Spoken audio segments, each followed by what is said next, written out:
안녕하세요. 오늘은 코스닥 상장 기업인 선익시스템에 대한 기본적 분석 진행할 예정이고요.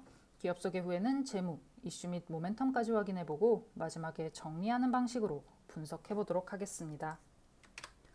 선익시스템은 OLED 패널 공정에서 가장 난이도가 높은 장비로 평가받는 증착 장비 제조업체인데요.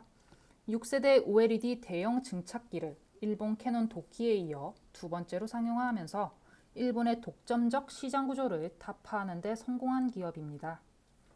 특히 소중대형 및 마이크로용 OLED 증착 장비를 모두 공급 가능한 업체는 국내에서 선익시스템이 유일하기 때문에 고객 다변화에 유리하다는 특징을 가지는 기업이기도 합니다. 그리고 매출액 측면에서 살펴보면 내수 시장으로의 증착 장비 공급 비율이 전체 매출의 약 31%를, 해외 시장으로의 공급 비율이 약 65%를, 그리고 AS 서비스와 같은 기타 서비스 부문이 나머지 4%를 차지하고 있는 기업이기도 합니다. 이어서 재무 상태 한번 확인해 보시면 2016년 이래로 꾸준히 실적이 줄어드는 불안한 흐름 보이고 있습니다. 이 부분은 2017년 중반부터 전방 산업의 설비 투자는 줄어들었지만 생산 인력 및 인력 확대로 인한 비용은 증가한 탓으로 볼 수 있습니다. 그리고 이에 더해서 법인세 비용 증가와 환율 변동에 따른 환차손이 발생하면서 순이익이 감소한 점도 연이은 실적 하락에 영향을 끼친 요인이라고 볼 수 있겠습니다. 이렇게 지난 3년간의 실적 흐름만 놓고 보면 실적 하락세를 보이고 있는 만큼 접근한다면 장기보다는 단기 투자 관점에서 접근할 필요 있다고 볼 수 있겠습니다만, 사실 단기 투자라고 해도 실적 하락세를 보이고 있는 기업에 투자하기에는 망설여지는 게 사실이죠. 그래서 이번에는 이슈와 리스크 부문 살펴서 선익시스템의 앞으로의 모멘텀 요소로는 어떤 것들이 있는지 한번 살펴보도록 하겠습니다. 우선 가장 최근 떠오른 모멘텀 요소로는 일본의 수출 규제로 인한 반사이익 가능성을 들 수 있는데요.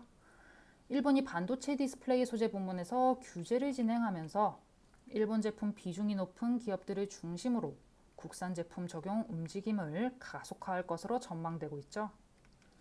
특히 선익시스템의 주요 매출 품목인 OLED 증착 장비 부문의 경우 국내 주요 반도체 디스플레이 생산 기업들이 주로 일본 캐논 도키사 제품을 사용하고 있다 보니 향후 대체제로서 부각되고 있는 점, 모멘텀 강화 요소로 작용해주고 있습니다.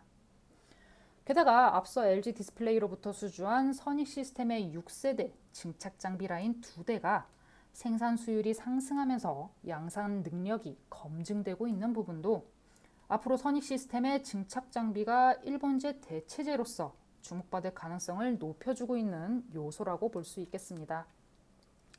다만 아직까지는 캐논 도끼로부터 공급 중단 소식이 전해지지 않고 있는 데다 여전히 시장에서의 일본 제품 영향력이 큰 만큼 단기간에 이러한 흐름이 바뀐다고 보기에는 어렵고요. 앞으로 국내 기업들이 신규 장비 수요를 통한 대체 가능성 염두하면서 매출 부문에서 접근할 경우 중장기적 관점에서 주목할 필요 있어 보입니다. 그리고 추가적인 모멘텀 요소로는 중국 패널업체의 OLED 라인 투자 확대 움직임을 들 수 있는데요. 다만 경기 침체 가능성에 의해 투자 지연이 일어날 수 있는 만큼 업황 흐름 체크 및 경기 흐름 주시하셔야겠습니다. 정리해보자면 선익시스템은 모든 세대의 OLED 증착 장비에 대응 가능한 기업으로 일본 수출 규제로 인한 국산화 대체제 수혜가 기대되는 데다 중국향 투자 확대로 인한 수요를 기대할 수 있을 것으로 기대됩니다만 단기 관점보다는 중장기적 관점에서 바라볼 필요 있는 점 체크하셔야겠고요. 그리고 디스플레이 산업의 경우 대규모 자본과 기술을 비롯한 자본 집약이 요구되는 만큼 진입장벽이 높은 산업 분야라는 점에서 당분간은 기존 경쟁 체제가 유지될 것으로 보이기 때문에 제품 개선을 통한 시장 점유율 확대 여부 주시하셔야겠습니다. 그리고 앞서 언급하진 않았습니다만 선익시스템이 신규 사업으로 AR, VR용 마이크로 OLED 증착 사업을 진행하고 있는데 AR, VR 응용 시장의 경우 이제 막 시장을 형성해 가고 있는 만큼 경쟁력 증명을 통한 시장 선점 전략의 진행 흐름 지속적으로 체크할 필요 있겠습니다. 오늘 선익 시스템에 대한 소개 진행해드렸는데 관련 내용 참고하셔서 투자에 도움이 되셨으면 합니다. 감사합니다.